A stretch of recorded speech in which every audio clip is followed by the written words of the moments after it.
Hi, this is Jason with Violator Comics Collectibles coming at you with another toy review. This time we're taking a look at the Dick Tracy Shoulders figure. This is from the Dick Tracy toy line from Playmates Toys from 1990. So the first thing we're going to do is take a closer look at the figure.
So take a look at the figure. Another unique character from the Dick Tracy toy line. You know, that's obviously one of the bad guys. Now in the movie, he was literally seen for seconds. He was at the beginning of the movie during the card game where Itchy and Flat Top break in and shoot them all up. So he's in the movie for a couple seconds. You don't see him for very long. Which is unfortunate, but definitely a unique character who's wearing the same outfit he, was in the movie.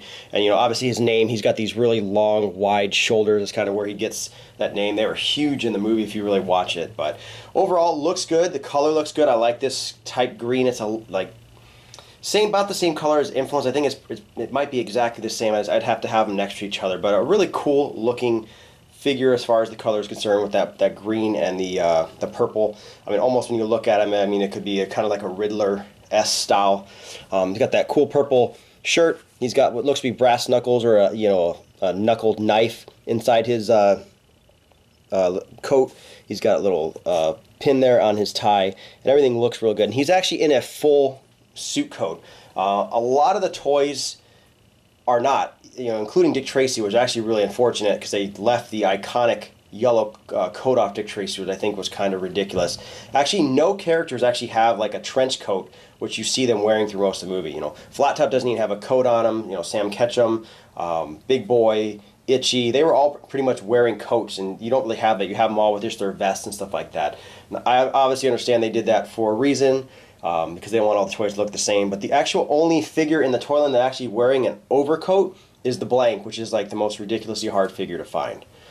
But so taking a look at this guy, he comes with 3 accessories. He's got a Tommy gun, which is actually the second version of the Tommy gun in this toy line. The other one is almost like looks double-barreled. It's the one from, you could take a look at the review for Flat Top and for the Prune Face. They come with that.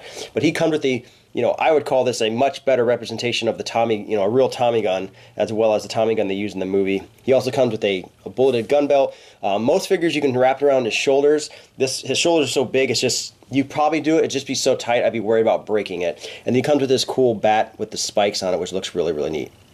As well as his shoes are detailed really nice. He's got those, black with the purple, to kind of match his coloring with his shirt, and that's got that two-tone penny loafers, which is really cool. They could have just left it black, but they went the extra mile, especially since you obviously didn't see him in the movie. He was sitting at a table.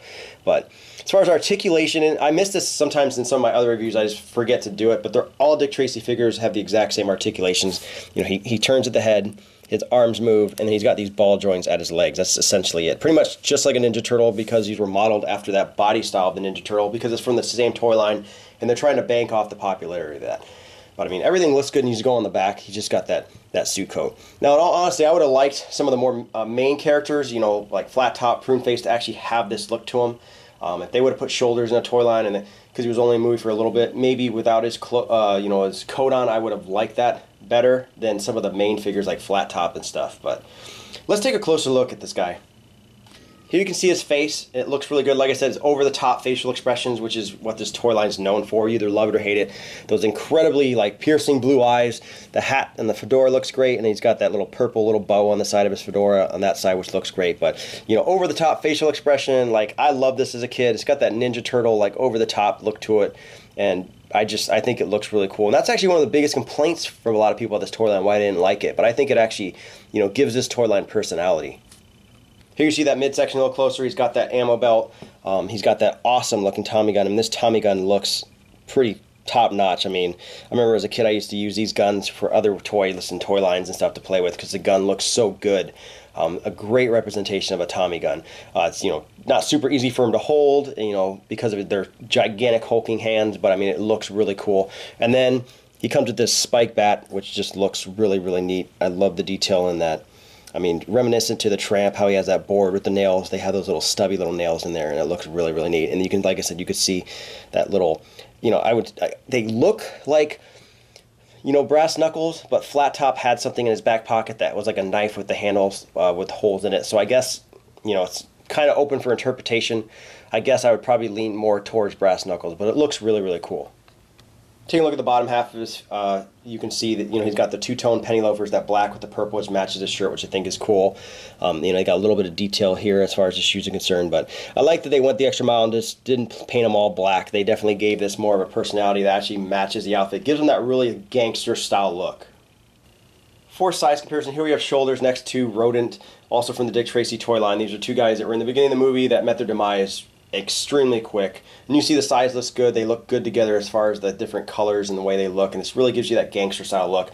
And you can also see that Rodent is one of the other figures in the toy line that has that full suit look to him, doesn't have his shirt off, which, like I said, I would have probably liked that for some of the more main figures in the toy line, like Flat Top and Itchy, the characters that were in the movie a lot, and, you know, only wore that. It would have, I think that would have been cooler to see that. But as far as, like I said, they look good together, and you can see it obviously got that Ninja Turtle body style to them because Playmates was banking off that. They also made the Ninja Turtle toy line, which came out in '88, which is incredibly popular at that time, and they were really hoping for the success of that, but unfortunately it did not turn out that way, and this toy line didn't sell super well.